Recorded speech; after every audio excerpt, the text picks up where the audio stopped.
Estimados ingenieros, vamos a ver la unidad 3 que se encarga sobre los circuitos eléctricos. Y aquí es lo más importante que debemos de tener en cuenta. ¿Por qué? Porque es parte de nuestra carrera conocer los circuitos eléctricos. Posiblemente algunos de ustedes ya tienen noción eh, de cómo están conectados los circuitos eléctricos, qué tipo de conexión tiene, ¿verdad? Y sobre todo, en qué aspecto eh, se contiene estos circuitos eléctricos. ¿Ok? Un circuito en serie es aquel que en el terminal de salida de un dispositivo se conecta la terminal de entrada. Em, Este es un ejemplo muy básico sobre una, eh, un circuito en serie, ¿sí? Tenemos una fuente, ¿sí? Alimenta a tres dispositivos, en este caso hay tres focos conectados uno tras otro, terminal de salida con terminal de entrada, terminal de salida con entrada. Eh, Esto funciona mucho eh, en circuitos muy básicos, en circuitos que necesitamos conectar algún tipo de lámpara, algún tipo de bombilla, un, una simple serie de LEDs podemos hacerlo también, ¿verdad? Y aquí tenemos algo importante, menos resistencia y más intensidad.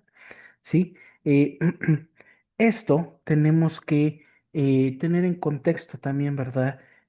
Compañeros, aquí vamos a ver cómo funcionan estos por medio de un simulador, ¿sí? Esto para que podamos entender cómo funciona, cómo se conecta, ¿verdad? Cómo aplicar la fuente de poder para que este, se puedan encender, ¿verdad? O se puedan mover. Entonces, la ventaja de un circuito en serie nos dice que sirve para una caída de voltaje controlado, en donde es fácil cambiar la resistencia total de que aumentarla solamente, ¿verdad? En esto, compañeros, es muy necesario que conozcamos bien eh, estas características del circuito en serie.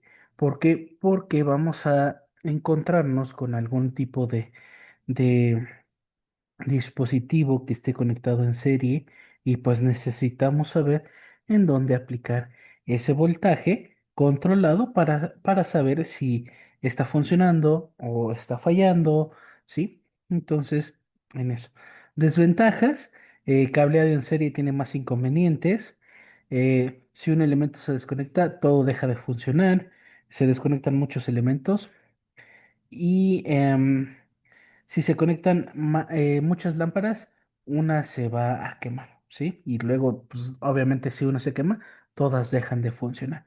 Un circuito en paralelo diferente, ¿verdad? Nos dice que es aquel que en los terminales de entrada sus componentes están conectados entre sí y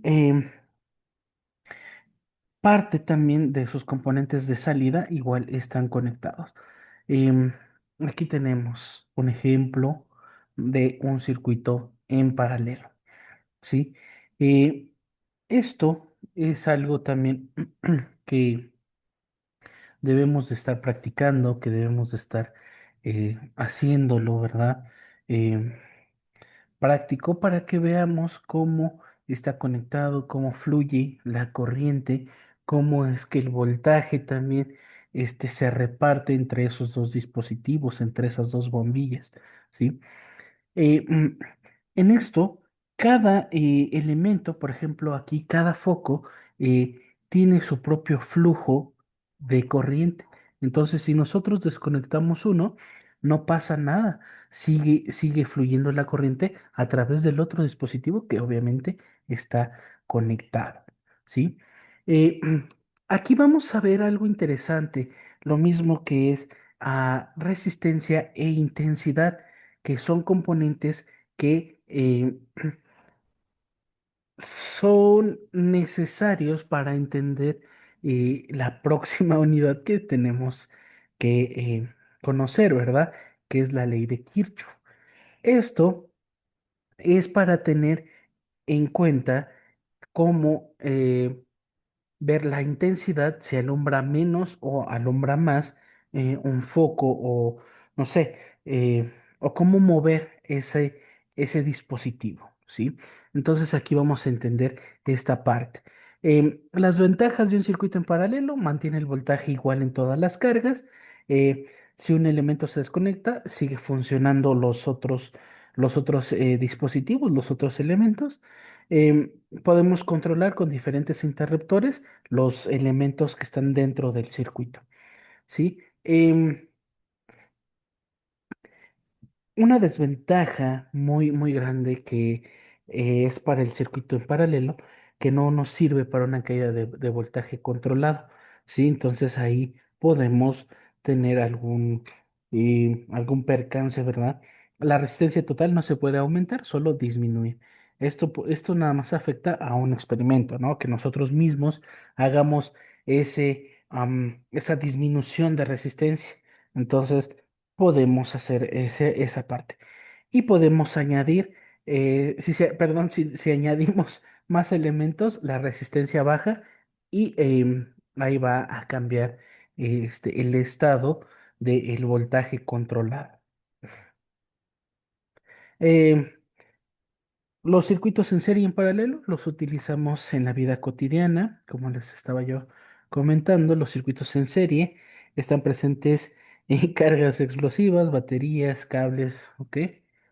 Y las aplicaciones en circuitos en paralelo funcionan en el hogar, en una infraestructura que, eh, de construcción para distintos aparatos electrodomésticos que tenemos, ¿sí? Eh, bueno, es algo interesante que debemos de conocer en esta parte, compañeros ingenieros, ¿sí? Es algo muy interesante esto.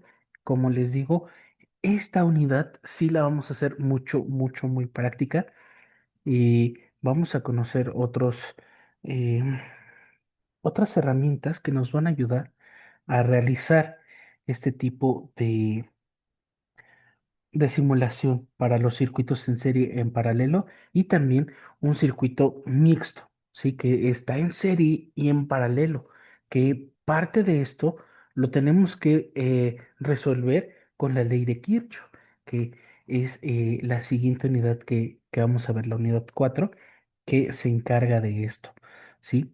Eh, por otra razón, estos circuitos, como les digo, nos van a funcionar. ¿Por qué? Porque posiblemente nos dediquemos mm, a- al tendido de cableado para cámaras de seguridad, o que tenemos un espacio para conectar equipos de cómputo. Entonces necesitamos saber cómo está el cableado eléctrico y poder repartir esa electricidad para nuestras computadoras, ¿sí? Entonces ahí necesitamos conocer este tipo de circuitos. Em, Compañeros ingenieros, si tienen alguna duda, algún comentario, me pueden escribir al WhatsApp y a la brevedad posible atenderlos.